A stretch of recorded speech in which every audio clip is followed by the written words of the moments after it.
yatugambye obakuba n'obapapala ng'omanya wokutte weewo tojjawo nkyali ku fake opposition. Winnie Kiza nakugambye togenda kusobola kunnedifendinga ko tosobola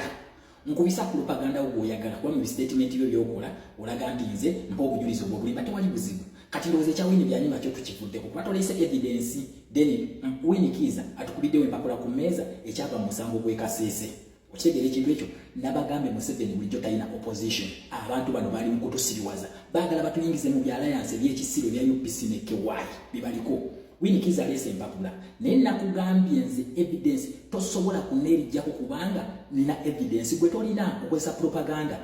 Kati njagala muleeta abaana b'ekasese bonna balabe ekyava mu musango ogwo njagala mubaleete then asobodde nsaba munvugire video eno paka mu lubiri lw'omusinga wa Lwenzururu alabe Winnie Kiza kye yabakola njagala mukirabe then we mumala njagala NUP egambe njagala munvugire paka ku secretariat ya NUP kwaliyo baloya banabe nesiga bana kuliko kansole Wisirubongo ya wa Harvard kuliko His Excellency Kyagulanyi lawyer waliyo Joel Senyonyi lawyer waliyo Alex Wise Omufumbira lawyer then nabo batunde mu guno omusango then bagitamininge nze abaana abange bali mbuuza nja bagamba ogwange nagukola naye kitebeke kyampuliriza yensogala kitufaanana bwe tuti eno fake opposition bayina ebigendererwa byabwe ebikya ebagala okuyingizamu nga bafrontinga Winnie Kiza ne Elias Lukwago munnayuganda njagala okutunuulira omusango guno okitegeera apulecha wekamuyitiridde nakiraba tasobodde la defendinga kya Winnie Byanyima alese fayiro z'omusango guno era mu kunnyonnyola agambye nti omusango teyagujjaayo ntandikidde ku gundi ya wakati agambye omusango teyagujjaayo ne prosecutor wa ICC we yatunula mu musango guno yagira ba these are not war crimes ntaddewo ready eno page ya Winnie Kiza ate munagamba nze afumba naye nakugambye tojja kusobola kunedifendingako yagambye these are not war crime sigenda kufunamu zino evidence zalese eza prosecutor sigenda zitunulamu then katugende ku statement ye jakoze kino kye nabagambye nti abantu bano bulijjo batufugira mu fake democracy. Museveni wagenda mu bazungu yabagamba ndese democracy naye yaleeta kiri fake yensonga laki buli kimu kye tubadde nakyo mu Uganda kiri fake ffe twesiga tutya ekintu ekibadde fake okufuna ekituufu okitegeera ekintu kino omusango guno tebaguyita war crimes siwe mugwa. Winnie Kiza we yatula ne ba Elias Lukwago n'atula ne ba Kiza Besigye n'atula ne Mugisha Muntu n'atula ne Birigwa ne Aaron Kiza omusango gwe bajjamu munnange gwe balina okulopa Museveni baguyita war crimes. War crimes ze zitya gwe munnayuganda atazitegeera. War crimes zino zibeera mu kiseera nga bali mu lutalo nga waliwo okulwanagana gwe banga Winnie Kiza ebalopa war crimes kitegeeza nti Winnie Kiza akakasa nti mu lubiri lw'omusinga wa Lwenzururu kituufu waliyo emmundu omusinga mu lubiri lw'omusinga wa Lwenzururu waliyo emmundu zaaliyo byebyo Museveni byakola nga aparedinga abantu bano n'emmundu n'abafuusi nga bakkirize asobole okudduka ekya ICC kuba yakimanya nti His Excellency Kyagulanyi aguzizaayo omusango ogwo okitegeera ekintu ekyo naye Winnie Kiza bo balopa war crimes kitegeeza nti Winnie Kiza byalopa bikomplikatinga omusinga wa Lwenzururu nti yalina okuyekera mu lubiri omusango omutuufu gwali gulina okulopera baguyita batya baguyita crimes against humanity we baguyita bwe baali balina okulopa guno this is committed in a civilian population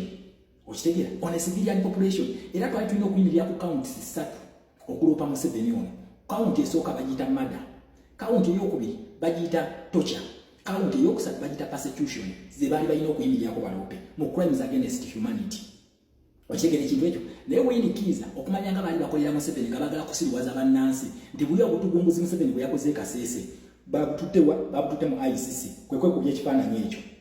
okitegeera ne beekubya ekifaananyi mbu bali mu kuŋŋaanya mikono okutwala Museveni mu ICC kumbe baali balimba yensonga lwaki bwe baatuuka mu ICC balopa omusango gwe bayita war crimes.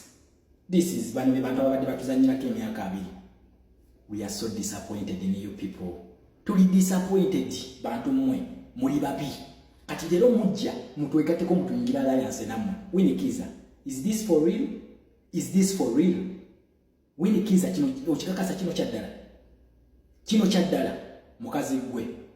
weekube mu kifuba oyina abaana ogamba abaana bange genda baleka mu nsi ki n'okwata omusango omuli abantu abattiddwa nga tebalina mmundu tebalina kisi kyonna n'ogamba nti zibadde war crimes. mukazi gwe count enkyagenda baleetera count kwe bayimirira okuba eweru sanction then balage n'omusango guli mu ICC ogwaffe. Omusango guno ogw'ekasese gufaanagana n'ogw'ennaku z'omwezi 18 n'ennaku z'omwezi 19 we gufaanagana mu November. Museveni we yajja ku street n'atta abantu ezo zaliwo crime waliwo olutalo lwali lugenda mu maaso akalulu lubeera lutalo akalulu era lutalo then okay wetugamba ati war crimes akalulu ka 2021 n'akalulu ka 2016 kaliwo akali kefaananyirizaako olutalo naye lwaki ate mukana akabiri mugumu tetwateekayo nti these are war crimes tetwali mu lutalo. Crimes against humanity zisobola okubeera mu kiseera eky'eddembe ne mu kiseera eky'olutalo. Crimes against humanity zisobola okukomitingibwa wabula ate war crimes zibeererawo mu lutalo. Okitegeera ekintu ekyo kakitegeeza nti Winnie n'akabinja ke baali bakakasa nti mu lwenzu lulweyo mu lubiri lw'omusinga waliyo olutalo lwali lugenda mu maaso.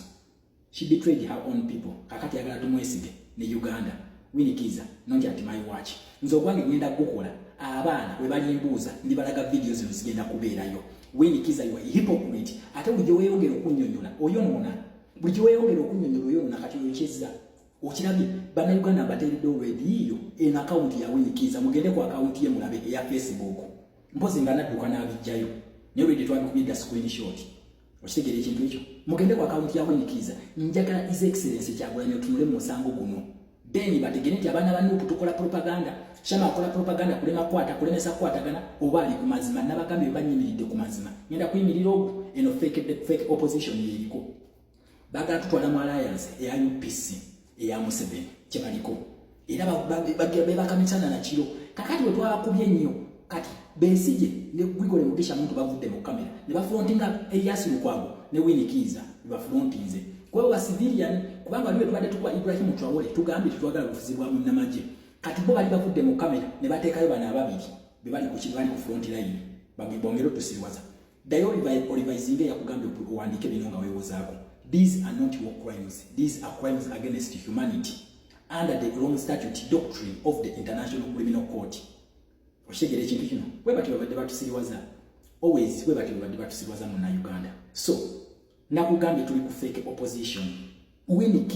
gye batutwala si walungi ebibalo byabwe si birungi eri bannayuganda nabagambe even if this is going to cost my life so be it kibeere naye Katonda ali kusaidia pendooza mulabe ayokeza ngo aleta evidence kwe defendinga okitegeera ekintu kino gwe munnayuganda akugambye omusango guno gufaanagana ne 18 wajja ne batta abantu olwali lutalo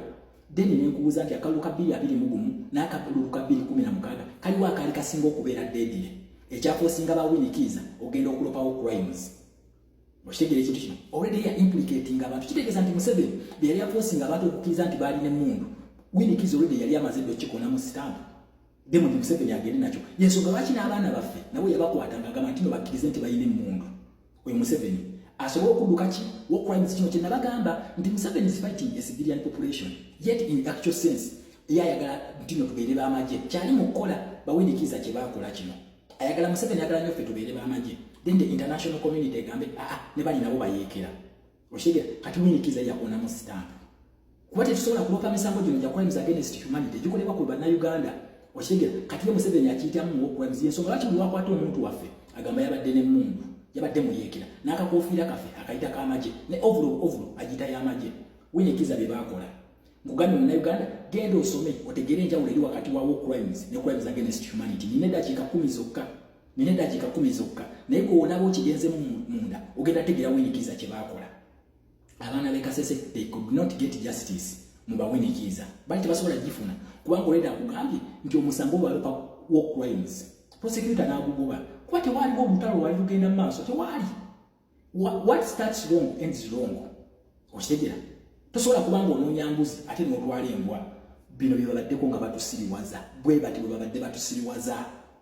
okitegeera his excellence Kyagulanyi olyokanga nojja I was a taxi driver nga simanyi nti nze agenda okufunira abantu ab'e Kasese okubalaga omwana waabwe wafaanana eyali luupu nga nzevuga taxi njagala mutunde mu musango guno ku NUP tulina abalooya bana kuliko Lewis Lugongoya his excellence Kyagulanyi Joel Ssenyonyi ne Waiswa Mufumbiro njagala mutunde mu musango gw'e Kasese are they war crimes then you prove me wrong tize kyenjogera kye kikyamu Winnie ye mutuufu bannange tetukwatagana n'abantu bano balina ebigendero ebikyamu gye tuli ne struggle eno she cannot even tell the truth kati kiri ekya Winnie by'anima akidduse ajja kuwano wojja wonna nja kuchallenge nga nakugambye you cannot tosobola kunedefendinga kubanga nyimiridde ku mazima gwe kola propaganda wo yonna nina gw'oyagala naye amazima gagenda kuvaayo abaana b'e Kasese tebeebakanga abaana b'e Kasese tebeebase go and apologize to your people genda wetondera abantu va mu fake deal za Museveni